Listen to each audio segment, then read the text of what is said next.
আমি এমন একটা মানুষ, আমার মুখে সব খাবারই স্বাদ লাগে। আমার আত্মীয়স্বজন, ফ্রেন্ড সার্কেল বলেন, সবাই একটাই কথা জানে, আমি যেটা খাই সেটাই নাকি স্বাদ লাগে। সেটা নাকি স্বাদ না লাগলেও আমার মুখে লাগে। তো যাই হোক, এই যে সবজিটা দেখতে পাচ্ছেন, এটাকে আমাদের এলাকায় চিচিঙ্গা বলে।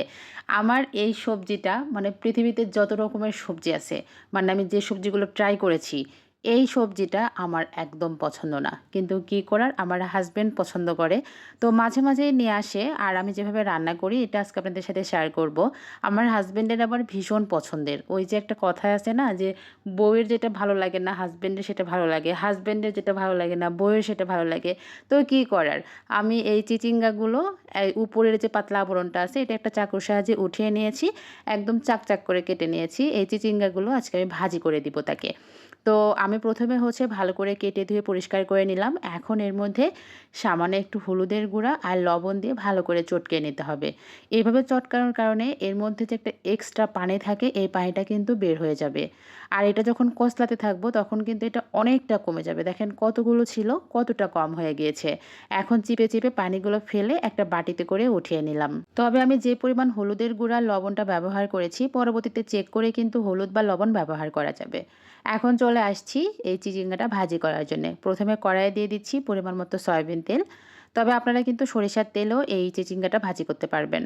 তেলটা গরম হয়ে গেলে দিয়ে দিচ্ছি পেঁয়াজ কুচি আর কাঁচামরিচ। ঝালটা আপনারা আপনাদের টেস্ট অনুযায়ী ব্যবহার করবেন। আর পেঁয়াজের পরিমাণটা একটু বেশি দিবেন, তাহলে খেতে ভালো লাগবে। পেঁয়াজ আর মরিচ হালকা নরম হয়ে আসলে আমি একটা তেজপাতাও এখানে দিয়ে দিলাম। তেজপাতা দিলে কিন্তু ভাজিতে খুব সুন্দর একটা ঘ্রাণ আসে। এখন দিয়ে দিচ্ছি এখানে চটকিয়ে রাখা চিচিঙ্গাগুলো। এখন যেটা করতে হবে, একদম মিডিয়াম হিটে ভেজে নিতে হবে। এই সময় কিন্তু আমি ঢাকনা দিয়ে ঢেকে দিব না। ঢাকনা দিয়ে ঢেকে দিলে চিচিঙ্গার যে খুব সুন্দর সবুজ কালারটা আছে, এই কালারটা থাকবে না।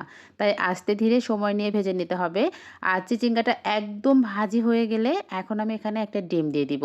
ডিম ছাড়াও কিন্তু চিচিঙ্গা ভাজি করা যায়, তবে আর একটু স্বাদ বৃদ্ধির জন্য আমি এখানে একটা ডিম দিয়ে দিলাম। আর ডিমটা সেদ্ধ হয়ে আসা পর্যন্ত ভেজে নিতে হবে। খুব ভালোভাবে সব কিছু একসাথে নেড়েচেড়ে মিশিয়ে নিয়েছি। নিয়ে মোটামুটি ৪ থেকে ৫ মিনিটের মতো ভেজে নিব। আর তাতেই সুন্দরভাবে চিচিঙ্গাটা ভাজি হয়ে যাবে।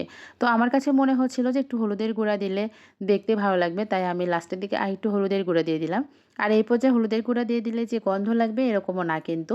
আমি হলুদের গুঁড়োটা দেওয়ার পরে আরও কিছুক্ষণ নেড়েচেড়ে ভেজে নিব। ব্যাস হয়ে গিয়েছে চিচিঙ্গা ভাজি। এই চিচিঙ্গা ভাজি কিন্তু গরম গরম ভাত দিয়ে খেতে যারা পছন্দ করে তাদের কাছে ভীষণ মজার একটা রেসিপি। অবশ্যই বাসায় একদিন রান্না করে খাবেন, আশা করছি ভালো লাগে। আর আপনারা কে কীভাবে চিচিঙ্গা ভাজি করেন আমাকে কিন্তু কমেন্টসে জানাতে ভুলবেন না। আজকে তাহলে চলে যাই। আমার ভিডিওটি যদি ভালো লেগে থাকে প্লিজ একটা লাইক আর কমেন্টস করে জানাবেন। Thanks for watching.